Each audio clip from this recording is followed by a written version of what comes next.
संतों का समाज, संतों का समागम, ये तीर्थराज प्रयाग की भांति है। महिमा क्या है?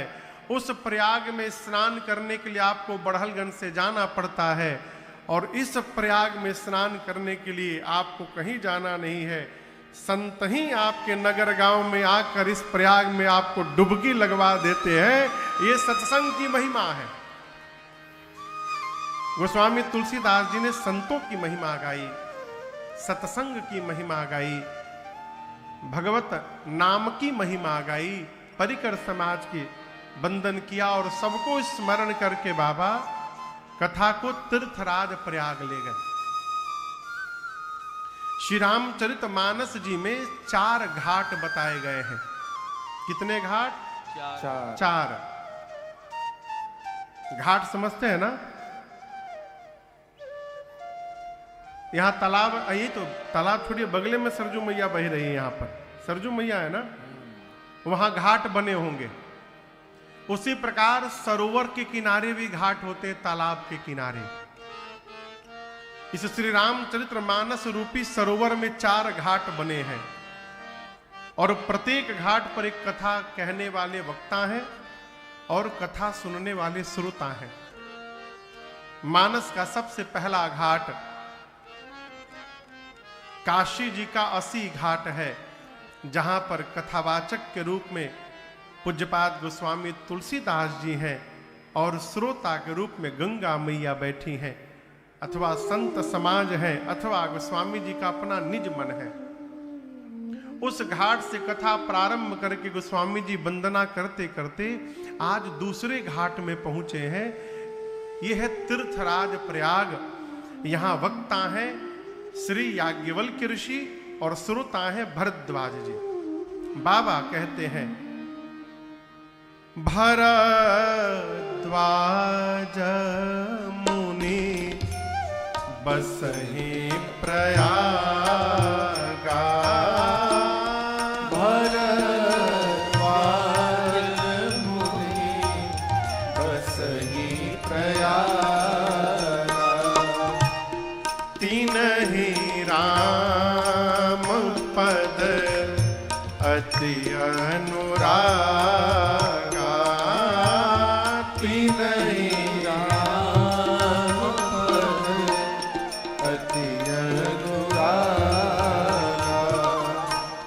तापस समदम दया निधाना, तापस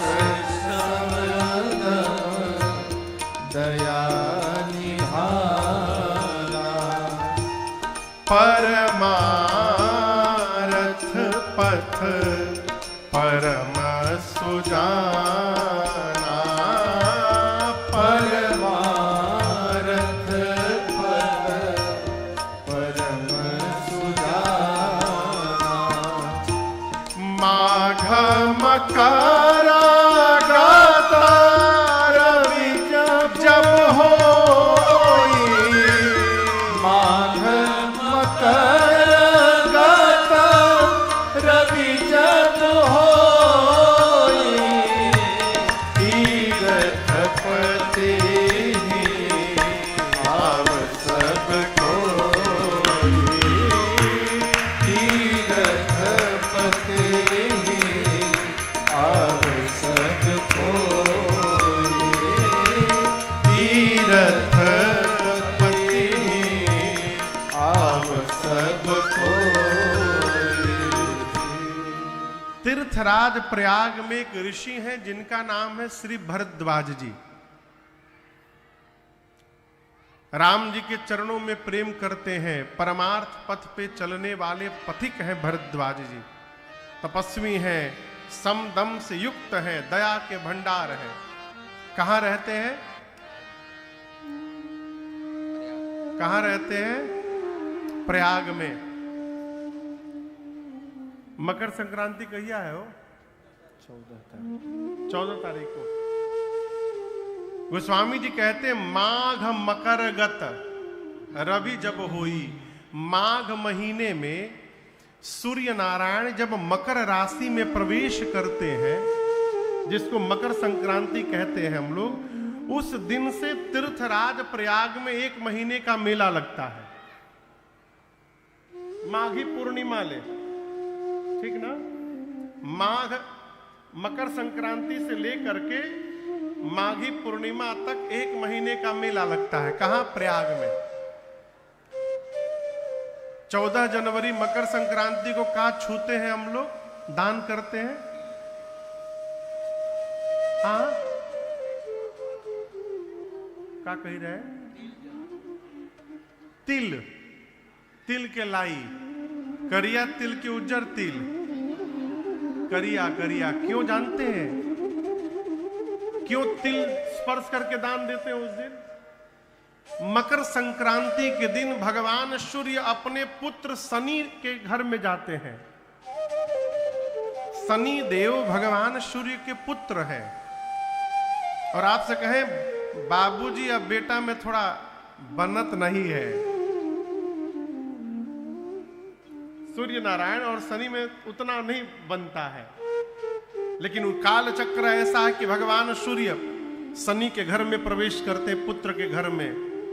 तो जो सनातनी लोग हैं, शनि देव को काला तिल बहुत प्रिय है, इसीलिए हम लोग मकर संक्रांति में काला तिल लैया बना करके स्पर्श करके दान देते हैं कि हे शनि देव, बाबूजी आए हैं, तने ठीक से उनका आदर सत्कार करिएगा। सूर्य नारायण प्रसन्न रहेंगे तो पूरे विश्व पर अपनी कृपा प्रसादी वर्षा करते रहेंगे। मकर संक्रांति के समय से तीर्थराज प्रयाग में प्रत्येक वर्ष मेला लगता है। इस वर्ष तो खैर महाकुंभ ही है। पूरे देश के ऋषि मुनि वहां जाते हैं, 1 महीना रहते हैं। 1 महीना रह करके त्रिवेणी जी में स्नान करते हैं, सत्संग सुनते हैं, जीवन को धन्य करते हैं। 1 माह रहने के बाद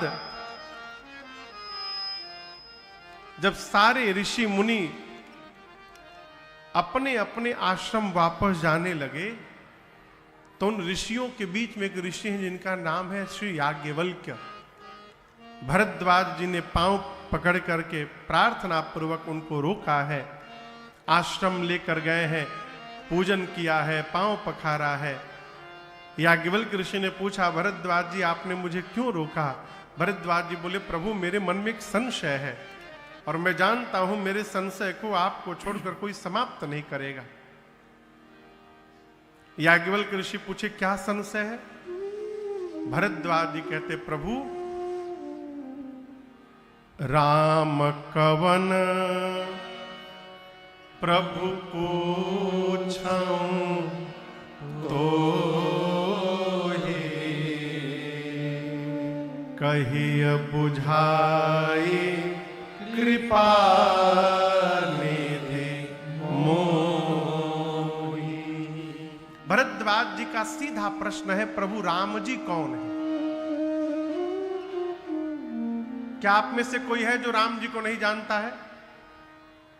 कोई भी हाथ उठावे जो राम जी को नहीं जानता है। कोई हाथ नहीं उठा रहा है, इसका मतलब सब जानते हैं। और यहां दर्शन करिए, इतने बड़े महात्मा हैं और कह रहे हैं कि राम जी कौन है।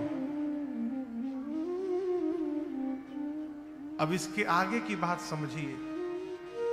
अपने से बड़े के सामने कभी ये जान करके नहीं बैठना चाहिए कि हम सब जानते हैं। जब ये मान लेंगे कि हम का नहीं जाना, फिर कुछ प्राप्त होने वाला नहीं है। जब तक अपने को रिक्त नहीं मानिएगा, तब तक कहीं जाने पर परिपूर्ण होने वाले नहीं है। भरद्वाज जी पूछे, राम जी कौन है? एक राम जी को मैं जानता हूं जो अयोध्या वाले महाराज दशरथ के पुत्र राम हैं। उनकी कीर्ति तीनों लोक में फैली है। उनकी पत्नी का हरण हुआ, उनको क्रोध हुआ और युद्ध में जाकर उन्होंने रावण का अंत कर दिया।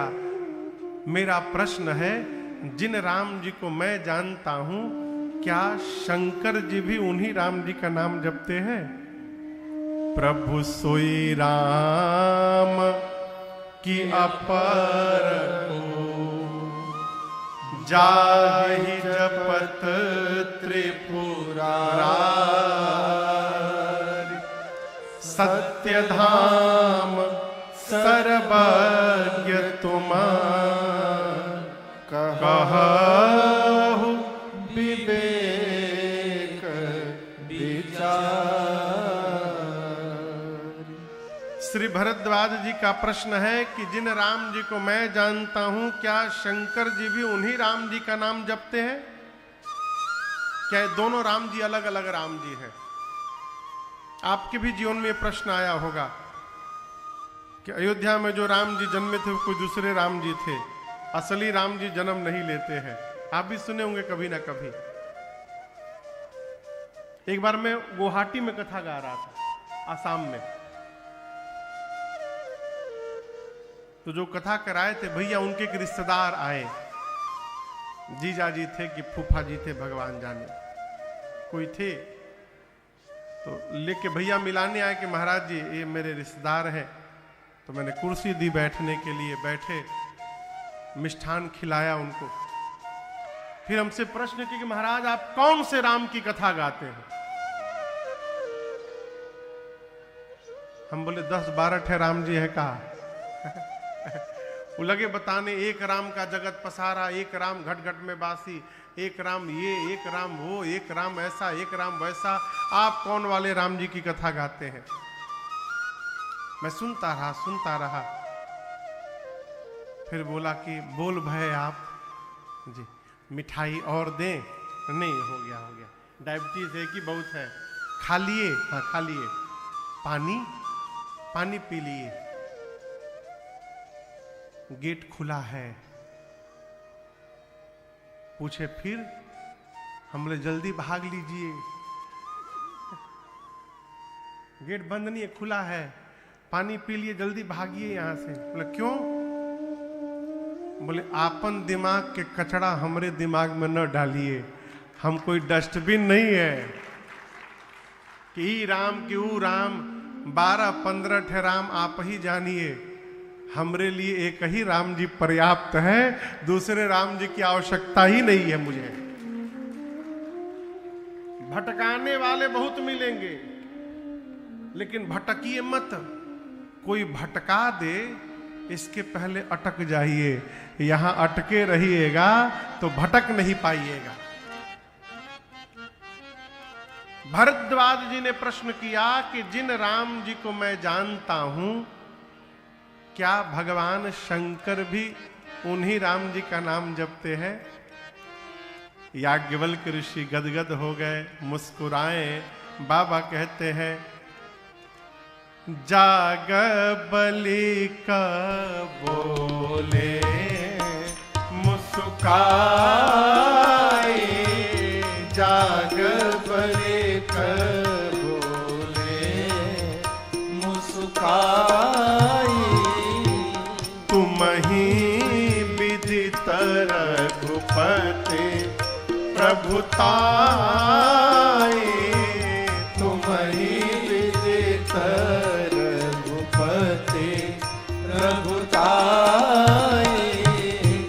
राम भगत तुम मन क्रम पानी, राम भगत तुम मन क्रम पानी, और चतुराई तुम्हारे मैं जानी, चतुराई तुम्हारे मैं जानी, चाहु सुने राम गुण गूढ़ा, चाहु सुने राम गुण गूढ़ा, किन्हीं हो कृष्ण मन हो अति मूढ़ा, किन्हीं हो कृष्ण मन हो अति मूढ़ा, किन्हीं हो कृष्ण मन हो अति मूढ़ा। श्री भरत भरद्वाज जी की बातों को सुनकर याज्ञवल्क्य ऋषि मुस्कुराए। अब बोले, मुनिवर, मैं आपको चतुराई को समझ गया हूं, आप राम जी की महिमा ठीक से जानते हैं, आप राम जी की कथा सुनना चाहते हैं, इसलिए आपने मूढ़ बन करके प्रश्न किया है। देखिए, भगत और अभगत का अंतर समझिए। भक्त यदि 4 लोग बात कर रहे हो और उसमें यदि कोई भक्त पहुंच जाए तो आप दर्शन करिएगा, वो बात होते होते कब भगवान में प्रवेश कर जाएगा पता नहीं चलेगा। हाँ? और जो भगत नहीं है, यदि 4 लोग बैठ के कहीं सत्संग कर रहे हो और उसमें कोई अभगत पहुंच गया तो ऐसी बात शुरू कर देगा कि कथा पीछे छूट जाएगी और जगत की चर्चा प्रारंभ हो जाएगी। ये मूल अंतर है। याज्ञवल्क्य ऋषि कहते हैं, भरद्वाज जी, मैं आपकी चतुराई समझ गया, आप राम जी की कथा सुनना चाहते हैं, चाहहु सुने राम गुण गूढ़ा, इसलिए मूढ़ बन करके आपने मेरे से प्रश्न किया है? हमको आपको भी इस बात का चिंतन करना चाहिए कि हम किसी से बात जब करते हैं बैठ करके समाज में, तो हमारी वार्ता के केंद्र में कौन होता है। देखिए, भगत दिन भर माला लेके भजन नहीं करता, भक्त जो कार्य करता है वो कार्य ही उसके जीवन का भजन बन जाता है। उदाहरण देता हूं, यदि माता जी लोग घर में भोजन बना रही है और भोजन बनाते समय ये भाव मन में चल रहा है कि हम ये अपने पाने के लिए नहीं बना रहे हैं, ये अपने ठाकुर जी को भोग लगाने के लिए प्रसाद बना रहे हैं, तो भोजन बनाना ही उनके जीवन का भजन है। अलग से कुछ करने की आवश्यकता नहीं है। आप व्यापार कर रहे हैं, यदि मन में ये भाव है कि व्यापार से प्राप्त धन से हम दशांश निकाल के सेवा करेंगे, परमार्थ करेंगे, तो आपका व्यापार ही आपके जीवन का भजन है। दूसरों के कष्ट के प्रति यदि हम संवेदनशील हैं, ये भजन है।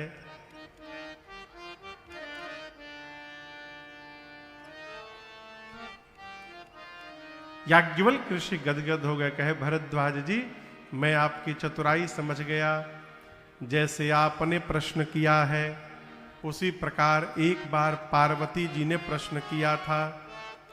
ऐसे ही संशय कीन भवानी, महादेव तब कहा बखाने। भगवान शंकर ने संशय का समन किया, उस प्रसंग को तो मैं बाद में सुनाऊंगा। कहूं सुमति अनुहारी, अब उमा शंभु संवाद, भयउ समय जहि हेतु जहि, सुनु मुनि मिटहि विषाद। वो प्रसंग सुना रहा हूं आपको, और कथा को अब याज्ञवल्क्य ऋषि लेकर गए त्रेता युग में।